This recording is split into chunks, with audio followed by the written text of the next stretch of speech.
Bem-vindos à Soma dos Dias, um podcast de negócios. Eu sou o Vítor Rodrigues Oliveira. Neste episódio, dedicamos toda a nossa atenção à queda do Banco Espírito Santo. Na próxima semana passam 10 anos sobre a resolução do BES. Comigo está o Hugo Neutel. Esta é a Soma dos Dias. 3 de agosto de 2014. Eram quase 11 da noite quando o país ouviu estas palavras. O Conselho de Administração do Banco de Portugal deliberou hoje aplicar ao Banco Espírito Santo S.A. uma medida de resolução. A generalidade da atividade e do património do Banco Espírito Santo S.A. é transferida para um banco novo, denominado de Novo Banco, devidamente capitalizado e expurgado de ativos problemáticos.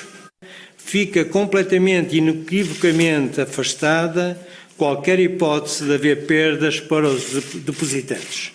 O governador do Banco de Portugal, Carlos Costa, a anunciar uma decisão que meses antes parecia impossível. O governador deixou, desde logo, algumas garantias sobre o impacto da decisão. O capital social do novo banco, como se chama, no montante de 4.900 milhões de euros, é totalmente detido pelo Fundo de Resolução. A solução adotada pelo Banco de Portugal teve como principais preocupações preservar a estabilidade do sistema financeiro e proteger o interesse dos depositantes. A solução adotada é também a que melhor salvaguarda o interesse dos contribuintes e do erário público e que garanta máxima responsabilização dos acionistas da instituição. A resolução do BES será um dos temas fortes do Negócios na próxima semana. Vamos publicar um dossiê alargado ao longo de vários dias. Comigo está o coordenador de empresas do Negócios, Hugo Neutel. Hugo, este é certamente um dos grandes escândalos financeiros da história democrática do país e 10 anos depois ainda falamos dela. Já vamos ao presente, mas para já vamos recordar como é que tudo isto começou. Viva, Vítor. Começa, na verdade, se quisermos ser rigorosos, muito antes da queda. Começa ainda na grande crise financeira de 2008, que explodiu com a queda do Lehman Brothers. A história do BES é complexa, é feita num primeiro momento de negligência e má gestão na resposta a condições financeiras complexas, difíceis, e que depois, num segundo momento, evoluiu para ocultação de contas, irregularidades e, em última análise, coisas ainda piores do que estas. Basta olhar para o caso dos lesados, que já vamos abordar daqui a pouco. Na segunda metade de 2013 e na primeira de 2014, as contas do Grupo Espírito Santo foram abaladas por vários aspectos, vários fatores. Dois dos mais importantes são, primeiro, a exposição a imobiliário, que desvalorizou e que afetou a Rio Forte, que era o braço não financeiro do Grupo Espírito Santo. O próprio Ricardo Salgado, em entrevista ao Negócios por essa altura, admitia que o grupo tinha errado na gestão e que não tinha dado a atenção que devia a esse setor não financeiro, porque estava exatamente muito preocupado com o setor financeiro que sofria com a crise financeira global. E, em segundo lugar, a exposição a Angola, através do BESA, o Banco Espírito Santo de Angola, que tinha andado anos a dar crédito, que depois se tornou mal parado, o que só pode levar-nos a concluir que a análise de risco não era robusta naquele banco. Ora bem, em 2014 o Banco de Portugal começa a detectar estes problemas, começa a agir, a exigir provisões para fazer face à exposição a empresas do grupo. O BES ainda fez, e com sucesso, um aumento de capital em maio de 2014 de mais de 1.000 milhões de euros. Fez com sucesso, apesar de o próprio processo de lançamento do aumento de capital ter sido muito complicado, porque só versões do prospecto negociadas, entre aspas, com o CMVM, houve dezenas, mais de 30 versões, porque a Comissão do Mercado de Valores Mobiliários detectava sempre algum problema ou alguma falta de informação no prospecto. A versão final desse prospecto fazia referência, como não podia deixar de ser, ao facto de o Banco de Portugal ter detectado irregularidades no Grupo Espírito Santo e também fragilidades financeiras no mesmo grupo, andando vários passos para a frente, mas que vão ficar detalhados no trabalho que vamos publicar na próxima semana. Carlos Costa, o governador então do Banco de Portugal, força a saída de Ricardo Salgado, não de forma técnica, digamos assim, mas faz tudo para que Ricardo Salgado saia. Ele ainda tenta, Ricardo Salgado, que o sucessor à frente da presidência executiva do Banco Espírito Santo seja o seu braço direito, Amílcar Moraes Pires, que era o CFO, mas essa opção também não avançou, porque o Banco de Portugal deu imediatamente a entender que não daria luz verde a tal solução. Isso desagradou muito a Ricardo Salgado. Vale a pena recordar um episódio um ano antes de tudo isto, quando ninguém fazia ideia, nem no regulador, nem na comunicação social, nem o país de uma forma geral, fazia ideia dos problemas graves que o banco iria enfrentar. Ricardo Salgado, numa entrevista, falava sobre a crise que o país atravessava na altura. Estamos ainda em pleno resgate da Troika, não nos podemos esquecer disso. E a da altura, ele que terminaria, se tudo tivesse corrido normalmente, terminaria o mandato no ano seguinte, em 2015, quando foi questionado sobre esse tema e se estaria disposto a continuar, respondeu assim: eu sempre fui muito ligado ao mar, para além de ter feito o meu serviço militar na Marinha, toda a vida fui desportista da vela e sempre disse, e passei por vários temporais, que os marinheiros mais experientes são aqueles que conduzem melhor as suas embarcações quando há um temporal muito grande. E por sua vontade continua a conduzir a embarcação do BES? Só dependerá dos acionistas. Ora bem, à luz do que agora sabemos, podemos dizer que foi uma frase que envelheceu muito mal, porque ele acabou de facto por ser o timoneiro que conduziu o barco do BES para o centro da tempestade, ou o capitão que levou o Titanic a bater no iceberg. Isto ainda íamos em julho. Entra Vítor Bento para liderar o banco, mas 15 dias depois ele tem de apresentar resultados, pelos quais não era evidentemente responsável, enfim, era formalmente porque era o presidente executivo, mas não tinha sido ele, sob a sua condução, que o banco os tinha atingido, e eram números catastróficos, 3,6 mil milhões de euros negativos, um prejuízo nunca visto na banca portuguesa, mesmo até hoje nunca se repetiu, porque estamos a falar de uma dimensão realmente estratosférica, e pior que isso, rácios de capital que desceram para abaixo do mínimo que era exigido na altura pelas regras de supervisão, e aí então o Banco de Portugal tinha mesmo de agir, o Banco de Portugal, juntamente com o Banco Central Europeu. Aí já estávamos no final de julho de 2014, portanto faz por esta altura 10 anos, e tornou-se evidente na altura para Carlos Costa que o problema era de uma dimensão e de uma complexidade tal que já não havia uma boa saída para esta situação. E um dos aspectos que vamos precisamente abordar no trabalho que publicaremos para a semana é a urgência e o calendário acelerado do Banco de Portugal. Estamos a falar de um intervalo de dias entre o Banco de Portugal começar a tomar conhecimento real dos números e a decisão final. Foi tudo muito, muito acelerado. Basta vermos o seguinte: no dia 25 de julho, o Banco de Portugal tem acesso aos dados preliminares de resultados do BES, antes deles serem conhecidos publicamente, que só foram conhecidos no dia 30. E aí soaram logo os primeiros sinais de alarme. No dia 29 de julho, o Banco de Portugal, face a esses números muito negativos, obriga o BES a uma solução que teria que passar por dois pilares. Uma reestruturação do banco, e o segundo pilar seria uma recapitalização com recurso a fundos privados, e dá-lhe um prazo de resposta, 31 de julho, 2 dias depois. Ora bem, 2 dias depois o BES dá a única resposta que podia dar, que traduzindo em termos simples é: não conseguimos. E a partir daí é uma avalanche que não mais para. No próprio dia, o Banco Central Europeu, face a estes factos, anuncia a retirada daquilo que se chama o Estatuto de Contraparte junto do Eurosistema, que é no fundo aquilo que permite aos bancos financiarem-se junto do Eurosistema. Qual é a consequência imediata disto? É que o BES teria que devolver imediatamente todo o valor que tinha contraído junto do Eurosistema, que eram só, entre aspas, 10 mil milhões de euros. Uma autêntica brutalidade. Estamos no dia 31 de julho. Portanto, já um dia depois do anúncio formal dos resultados, que aconteceu no dia 30. Sexta-feira, dia 1 de agosto, já de madrugada, portanto, na madrugada de 31 para 1, se quisermos, de quinta para sexta-feira, aí o cenário de resolução já é mesmo sólido, já está em cima da mesa como muito provavelmente o único cenário possível para o banco. O outro seria a liquidação. Carlos Costa nunca quis optar pela liquidação e, portanto, esse cenário começa a estar na madrugada de 31 para 1 fortemente em cima da mesa. Ao meio-dia do dia 1 de agosto, portanto já sexta-feira, ao meio-dia o BCE dá um semi-passo atrás, se quisermos, e diz que aceita adiar a retirada do tal estatuto de contraparte ao BES para segunda-feira.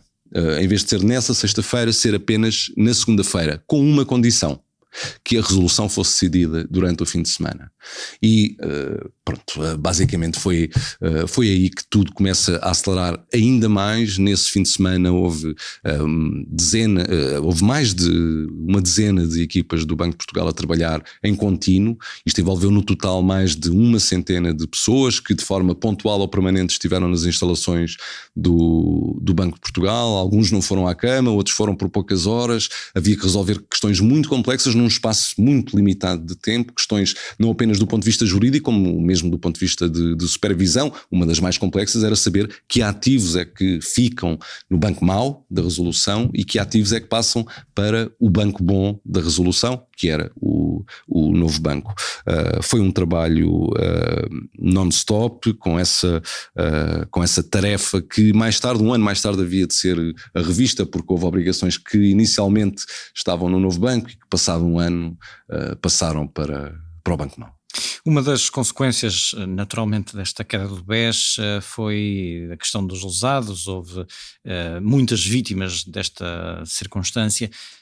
Passados 10 anos, como é que está esta situação? É uma situação complexa, como tudo o que tem a ver com a história do BES. Isto porque estamos a falar de um universo que é heterogéneo, estamos a falar de produtos diferentes, geografias diferentes, sujeitas a supervisões diferentes, investidores com perfis diferentes. As soluções que foram sendo encontradas ao longo dos anos foram sendo, por isso, sempre parciais. Nunca houve uma solução, porque nós chamamos por facilidade de linguagem os lesados, mas há muitos conjuntos diferentes de pessoas em condições muito diferentes e que precisam de soluções diferentes. E portanto as soluções que foram aparecendo foram sendo parciais e na verdade até nem nunca se soube qual é a dimensão exata global do número de lesados, lá está, devido à complexidade do próprio universo. Houve números parciais que foram sendo avançados ao longo dos anos. Cada vez que se encontrava uma solução dizia-se: esta solução atinge X pessoas, e portanto podemos fazer o exercício de somar esses, mas nunca se soube ao certo. Essas soluções já agora, para quem não se recorda deste tema, permitiram sempre apenas recuperar parte dos investimentos, nunca foi a totalidade. Os mais sortudos receberam 75%. Por exemplo, os do papel comercial em Portugal, que foi uma tentativa que o BES fez nos últimos meses de vida, digamos assim, foi vender aos seus balcões dívida de empresas do próprio grupo e que eram títulos com risco, que muitas vezes eram vendidos, mas sendo descritos como não tendo risco. Isto foi particularmente grave junto dos imigrantes, a quem a informação que chegou foi muitas vezes ou insuficiente ou mesmo deturpada. Ora bem, os do papel comercial em Portugal encontraram uma solução, ou foi criada uma solução em 2017, por acordo do Governo, com o Banco de Portugal, com a CMVM e com o próprio novo banco, em que foi criado um fundo de recuperação de créditos que permitia a quem aderisse a esse fundo a recuperação de 50% a 75% do dinheiro que tinham investido, isto conforme o capital que tivessem investido, que atingia no total 430 milhões de euros. Dito de forma simples, as pessoas que aderiam ao fundo eram imediatamente ressarcidas da percentagem correspondente e depois era o próprio fundo que, junto da massa falida da ESI, da Rio Forte, ia tentar recuperar para não ficar a perder. Houve outros 2 acordos que foram alcançados ao longo destes anos para outros produtos e outros conjuntos de lesados. Um beneficiou 600 pessoas, o outro um número que nunca foi confirmado.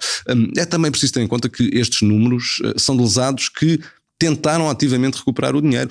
Nós tivemos a oportunidade de falar com o advogado das vítimas, dizendo que, na verdade, há muitos que fizeram a luta ao dinheiro, deram-no como perdido, desistiram de lutar por ele, mas que, por outro lado, também há outros que só agora começaram a surgir, ainda hoje surgem lesados do BES, sobretudo por uma questão, é que a evolução do processo na justiça permitiu agora atribuir-lhes o estatuto de vítima, que lhes dá particulares direitos no processo de crime que há de começar em outubro, e isso fez que muitas pessoas, umas que tinham desistido, voltaram à carga, e outras que nunca tinham sequer tentado estão agora também a tentar.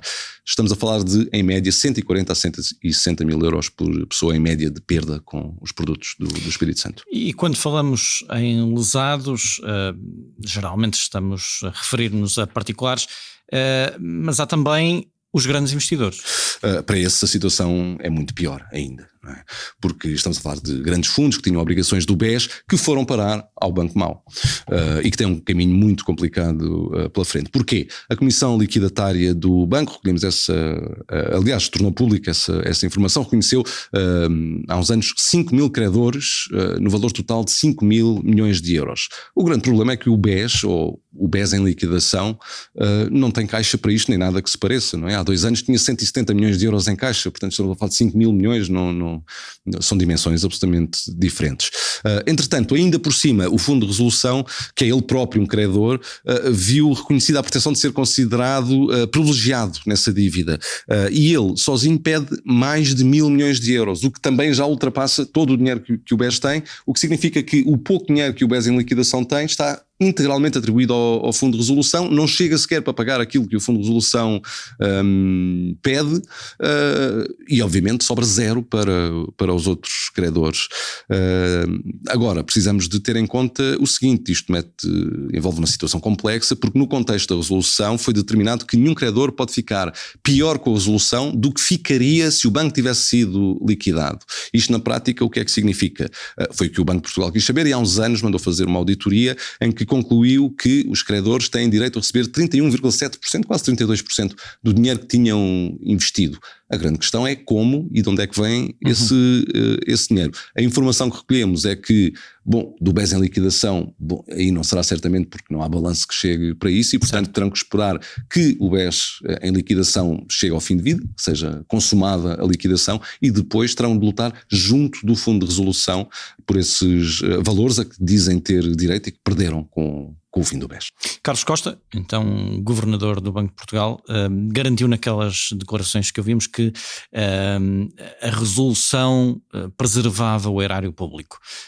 Mas não é um dado, digamos, pacífico no meio político e económico? Não é pacífico porque embora formalmente seja verdade, porque o dinheiro que o Estado, vou usar linguagem simples, meteu no novo banco foi um empréstimo, portanto que há de ser recebido com juros do Fundo de Resolução, mas há de ser recebido, na melhor das hipóteses, até 2046, e agora o Fundo de Resolução já diz que se calhar precisa de mais 10 anos para além disso, e portanto há de ser a geração seguinte a beneficiar, correndo tudo bem, desse dinheiro. Factos são estes. No momento da resolução, 4.900 milhões de euros, dos quais 4.400 foram dinheiro público. Ao longo destes anos, injeções no novo banco, 3.400 milhões, também por empréstimo público. Repito, tudo isto é um empréstimo, não é dinheiro a fundo perdido, mas que há de demorar muito, muito tempo a ser resolvido. Por último, o Ministério Público calcula, não em termos de impacto nos cofres públicos, mas de dano para a economia em geral, quase 12 mil milhões de euros.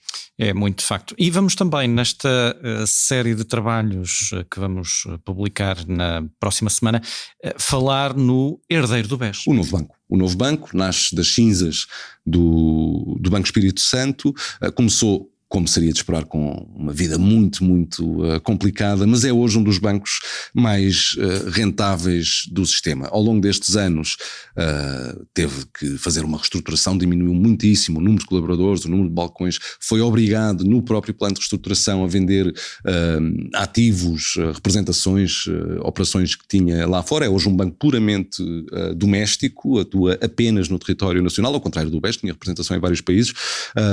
Um novo banco tem lucros sólidos, que são crescentes nos últimos 3 anos, por exemplo, desde 2021, quando deu a volta e passou a lucros, já soma resultados positivos de quase 1.500 milhões de euros, que impressionam, mas ainda assim ficam muito longe dos 7 mil milhões negativos, quase 6,8 mil milhões negativos, que acumula desde que existe, nestes 10 anos em que existe.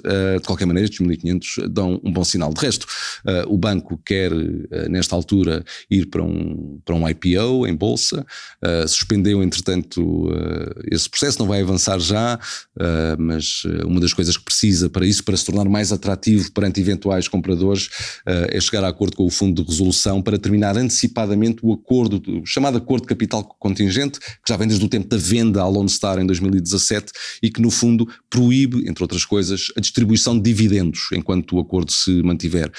Ora, o banco já está sólido, já dá lucros, não prevê que faça mais chamadas de capital, ou seja, injeções ao Fundo de Resolução, e há vontade das duas partes de terminar antecipadamente o mecanismo de capital contingente, e só aí o novo banco terá todas as condições para poder ser vendido e ser apresentado aos potenciais vendedores como um ativo muito atrativo e capaz de dar um retorno interessante para quem quiser investir. Obrigado, Hugo. Assim terminamos este episódio da Soma dos Dias.